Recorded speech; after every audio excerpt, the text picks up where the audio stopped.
एक और सीरीज हार तैयार। सीरीज हारते ही टीम से बाहर होंगे गुनहगार चार। बीसीसीआई की सब्र की सीमा पार।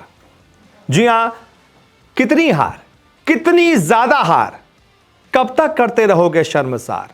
अपने ही घर पर एक के बाद एक हार। न्यूजीलैंड से 3-0 से हार के मन नहीं भरा था क्या? अफ्रीका से भी सुपड़ा साफ कराने की तैयारी। जिस तरीके से यह मैच चल रहा है, दूसरा जो टेस्ट मैच है, यहां से सिर्फ दो ही नतीजे पॉसिबल है क्रिकेट एक्सपर्ट्स के भी मुताबिक। हालांकि क्रिकेट है, पॉसिबल तो कुछ भी हो जाता है, कुछ चमत्कार हो जाए वो बात अलग है, लेकिन चांसेस किस बात के ज्यादा हैं? चांसेस इस बात के ज्यादा हैं कि या तो इंडिया की हार होगी, क्योंकि तीसरे और चौथे दिन, खासतौर से चौथे पांचवें दिन इंडिया को बल्लेबाजी करनी है, तो और ज्यादा हालत खराब हो जाएगी। जो पिच के दो बेस्ट डे थे, उधर अफ्रीका ने बल्लेबाजी कर ली, उन्होंने बना दिए 500 के आसपास। अब आपको यूज्ड पिच मिलेगी, टर्न भी होगा, बॉल बाउंस भी होगा। आपके बस की बात नहीं है कि आप 500 से ज्यादा रन बनाएं और उसके बाद अफ्रीका को 100-150 पर ऑल आउट करें और फिर जाकर मैच जीतें। ये तो नहीं हो सकता ना। तो या तो इंडिया हारेगी या तो मैच ड्रॉ होगा। दोनों ही सूरत में क्या होगा? सीरीज हार। सुपड़ा साफ, खत्म। आप घर पर इससे ज्यादा शर्मनाक नहीं हो सकता कोई भी काम कि आप एक सेना कंट्री से मैच हार जाएं। वो सेना कंट्री जहां पर ऐसी कंडीशन ही नहीं होती है, आप वहां पर जाते हैं तो आपके लिए भी जीतना मुश्किल होता है। ऐसे ही इंडिया को भी अभेद किला माना जाता था। इंडियन टीम को अपने घर पर अभेद किला माना जाता था। कोई विदेशी टीम जल्दी जल्दी जीत नहीं पाती थी।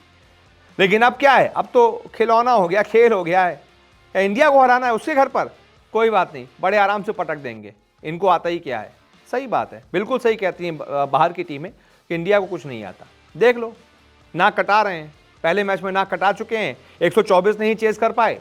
दूसरे मैच में 246 पर 6 हो गए थे सामने वालों के। कोई और टीम होती 300 पे पटक देती, ऑल आउट कर देती। इन्होंने 500 खा लिए, 489 खा लिए। तो आप डिजर्व तो नहीं करते हैं यहां से जीतना। तो एक बात होता है कि इंडिया की या तो हार होगी या तो ड्रॉ होगा। तो क्या होगा? सीरीज खत्म, आप हार गए सीरीज। WTC में तो नुकसान होगा ही होगा। आपके ऊपर एक और कलंक लग जाएगा कि आप एक साल के अंदर दो टीमों से अपने घर पर सुपड़ा साफ करवा गए। दो सेना कंट्रीज से जो जीतने के बारे में सोच भी नहीं पाती थी इंडिया में, न्यूजीलैंड और साउथ अफ्रीका। इसके बाद क्या होगा? बीसीसीआई की सब्र की सीमा पार। बहुत इंतजार कर लिया, इंतजार अब नहीं होगा। 4 लोगों पर गाज गिरनी तय है। टेस्ट टीम से 4 लोगों पर गाज गिरना तय है, सिर्फ टेस्ट टीम से, क्योंकि टेस्ट में इतना शर्मनाक प्रदर्शन हो रहा है। कौन कौन से ये 4 लोग हैं? गौतम गंभीर मुख्य coach, Sitanshu Kotak batting coach, Morne Morkel bowling coach और रियान टेंडुलकर असिस्टेंट कोच।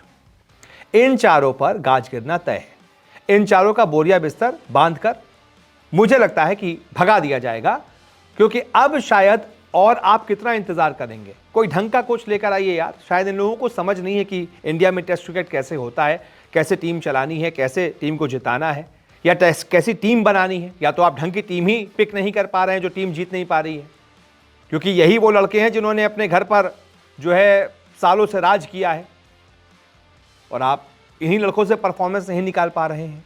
यही ऋषभ पंत है, बाहर जा जाकर प्रदर्शन करता है। यही केएल राहुल है, विदेशों में जा जाकर सैकड़ा लगाता है।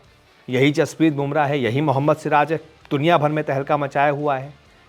तो आप इनके साथ भी अगर नहीं जीत पा रहे हैं, पहले के कोच तो जीत रहे थे, आप नहीं जीत पा रहे, इसका मतलब खामी आप में है, आपके माइंडसेट में है। टीम कॉम्बिनेशन आप सही नहीं बिठा पा रहे हैं, जो भी वजह हो। लेकिन अगर लगातार हार होगी तो यह तय है कि इन 4 पर गाज गिरेगी। टेस्ट टीम से 4 बाहर कर दिए जाएंगे। वनडे T20 में हो सकता है कंटिन्यू किया जाए, लेकिन टेस्ट के लिए फिर नए कोच की तलाश होगी, नए सपोर्ट स्टाफ की तलाश होगी। और अगर नहीं भी होती है तो मुझे लगता है कि शायद एक और आखिरी सीरीज उनको दे दी जाए, लेकिन अल्टीमेटम मिल जाएगा कि बस अब अगर हार हुई घर पर तो आप बाहर कर दिए जाएंगे। और ऐसा होना भी चाहिए। कोई रिजल्ट नहीं दे पा रहा है तो तुरंत बाहर करो भाई। रिजल्ट देने वाले लोग लेके आओ, कोई जरूरत नहीं है। बड़े नामों की कोई जरूरत नहीं, कोई छोटा नाम ले आओ, वो रिजल्ट दे दे, उसको रखो। आप क्या सोचते हैं इस बारे में? कमेंट करके बताइए। इस वीडियो को देखने के लिए बहुत बहुत शुक्रिया।